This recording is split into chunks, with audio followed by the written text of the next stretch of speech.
Ellie here, and today I am talking about Holding Up the Universe by Jennifer Niven. Now,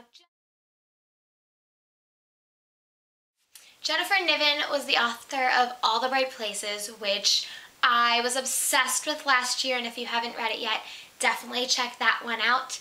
This one is a bit different. They're both contemporary.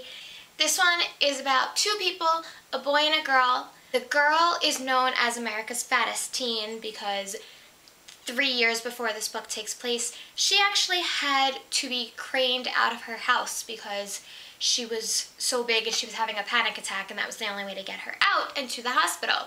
It's also about a boy who is face blind, the technical term being prosopagnosia, an inability to recognize the faces of familiar people, typically as a result of damage to the brain, or when everyone is a stranger. Basically, he can see his family, his friends, everybody. When he's actually with them, he can see their faces, but he can't bring up their image in his head. So it's like he's re-meeting everybody for the first time every single time he sees them.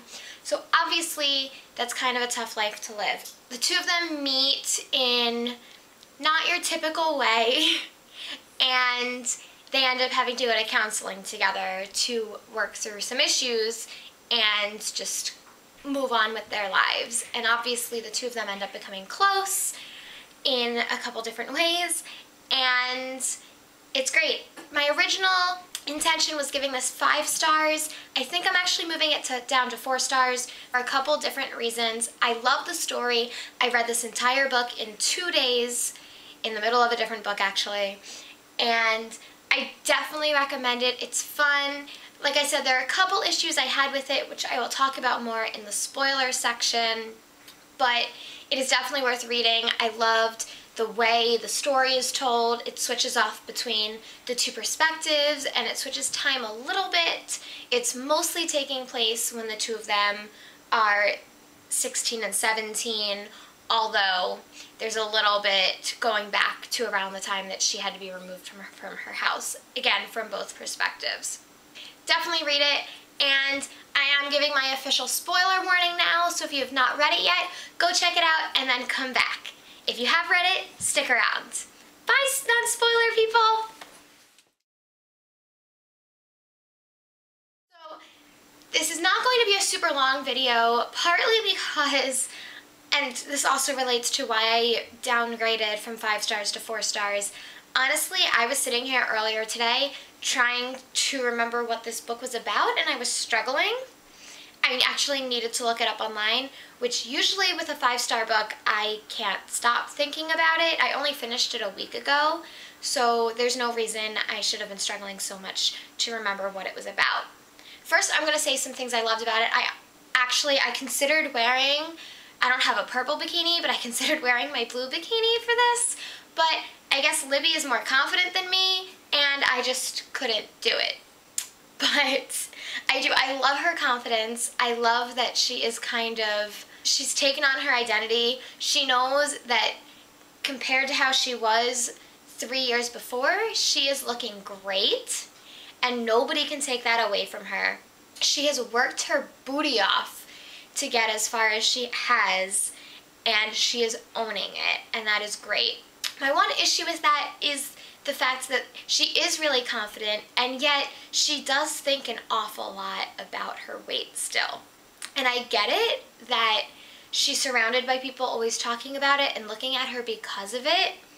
I don't know, I guess for somebody that owns it that much, you'd think that it would be less of an issue, maybe. And it really does seem to be all she talks about. She's kind of a one-issue girl, which usually isn't the case in high school.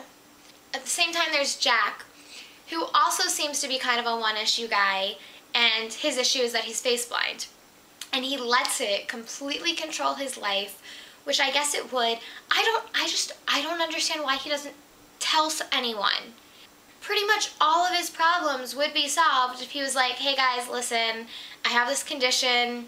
It's why I seem confused sometimes. It's why I'm kind of a dick sometimes, because I don't recognize you at first, and it sucks. So if you could just be like, hey dude, it's me, And like, I don't know, have a code word with different people that you care about. I don't care, have like a family code word, and then a best friend code word, a girlfriend code word. How can you date somebody off and on for 4 years and never have them know this like major thing about you that kind of dictates your life? And I get why it dictates his life. It would. Especially trying to hide that from everybody would dictate your life. And like, his family, how on earth would his family not know? And I get that it happened when he was 6 and he had just hit his head. So the initial reactions and confusion were just attributed to him having a head injury. And then once that wasn't the issue anymore, he got really good at hiding it. But I still don't get why. What is the point of not telling people? Especially like when your girlfriend was mad at you because you kissed your cousin, and you don't want to be like, oh, it was dark, so I thought it was you. No! Say, I have this condition. If she loves you, which, you know, I guess she didn't, but if she loves you like she's supposed to, she'll understand. Like, and I get at times, like, yeah, it would have seemed like an excuse, because at the times that he wanted to tell people, it would have been an excuse. But just, I don't understand the secrecy. I really don't. Anyway, I figured out pretty early who he was. I don't know at what point you were like expected to understand that he and his brothers were the people across the street that she was obsessed with. If it was before you find out that he watched what was happening from across the street. I don't know if that was the moment you were supposed to make the connection, or the moment you realized that there were 3 boys and not 3 boys. I don't remember exactly the point. I figured it out, but I'm wondering if there are people that didn't figure it out until Libby did, because she didn't figure it out until real late.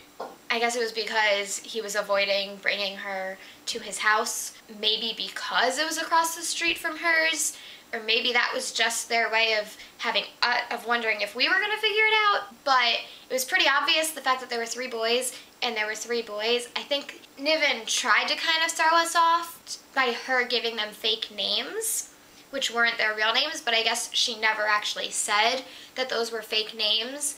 You just assume at the very beginning that those were the boys' real names, but they weren't, because she's like hanging out with them.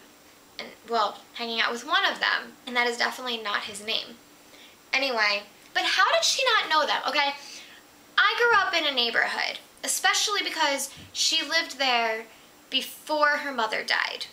How do you not know the people across the street? Okay, as somebody that grew up in a neighborhood, I knew all the people my age around me. And a couple years older, a couple years younger, I might not have known the people like 10 years older than me, or 10 years younger than me, which, no, I did, because my next door neighbors, I used to babysit for them. But I knew all the people around me. I understand once she got to the point when she never came out of the house, not knowing her neighbors. But before her mom died, really? Not knowing your neighbors? That's weird. That's really weird. Does anybody else think that's really weird? Another thing I really wanted to talk about, so there's the whole fat girl rodeo, which was awful, obviously, but not necessarily unrealistic. I mean, I think it's ridiculous, and it's like the extreme of high school bullying, but also not unheard of, something as awful as that. Aside from that, once that has happened, they go to the principal's office. I guess it makes sense that they both got in trouble because she did punch him, though who wouldn't? And good for her for punching him. I think everybody was kind of okay with that, including Jack.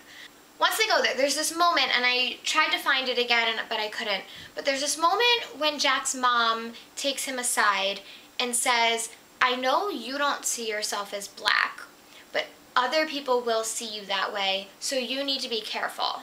I loved the fact that race wasn't a huge issue in this book, because we do need more books with diverse characters without that having to be a main theme in the book. However, I found it strange that this was brought up that one time and then never seen again. His mom just mentioned, like, you need to be careful because you are a non-white person and you could be a target and judged for that more harshly than other people. And yet, there's literally not a single moment in the rest of the book where that happens, which in a sense is great because yay, but in another sense it's really a lost opportunity because you have this character dealing with these issues, but it's not a main part of the book. And yet it could have been worked in at least one more time. There could have been a mention of it again in a very positive way, but there wasn't. And considering it is a very important issue in our society right now, and it is very prominent, and the fact that it's not talked about all the time has been seen as an issue, and I don't know, this just would have been such a good time to address the issue without it having to be the main plot in the book. And I'm kind of sad that they didn't do that. I was really annoyed when he called and was like, I can't do this to you, goodbye. Both with him for not giving her a choice in that matter, and with her for afterwards being this wounded puppy when she knows exactly why he broke up with her, and she should have marched over to him and been like, dude, I get that you're trying to help me or whatever, but come on, really? Like, I'm fine with it. Give me that choice. Let me decide when it's too much for me. And then instead of breaking up with her, he could have called her and been like, hey, you're the only person that knows what I'm going through right now, and I just did this thing with my brother, and I don't know what to do now. It kind of sucks. And then she could have talked to him about it, and they could have worked through it, and it would have been fine. And then the part that annoyed me the most was when she was doing her whole bikini thing, which was awesome, by the way. And she literally had written on her, I am wanted. So by the time he shows up, I think it's very clear what's going on, that she's trying to prove that she is wanted and going against people that claim she's not wanted. So what he should have done in that moment was walked up to her, kissed her right there in front of everybody. I don't care that they were broken up. They clearly still both wanted each other. He should have kissed her there in front of everybody, proven her point, and then in like a funny, joking way, whispered to her like, okay, can you go put some clothes on now? Or like, put some clothes on before all these guys try to steal you from me. Or something along those lines, rather than embarrassing her and proving other people's point by going up to her and just saying, you need to put a shirt on. That really annoyed me. Oh, I did want to say, there were a couple times it was reminding me a lot of Eleanor and Park by Rainbow Rowell. Just the idea that there's this larger girl that is wanted by the people around her. But I think that's why it was a little bit less memorable for me, because it didn't have the background stories of something like Eleanor and Park. And it was really just focused on a couple small things that I think could have been solved a lot more quickly than they were. I'm sorry I'm being so negative. I really did enjoy the book. I think it's just often easier for me to talk about my problems with it. I gave it 5 stars originally. I really liked it, and I do think everybody should read it, although if you've watched this far, hopefully you already have. But I hope you liked it too. Please tell me some of the things you did like about it, as well as maybe if you agree with some of the issues I had. And that's it. I will talk to you next time. Please remember to subscribe to my videos, and you can follow me on Twitter at ReaderGonnaRead. Talk to you next time.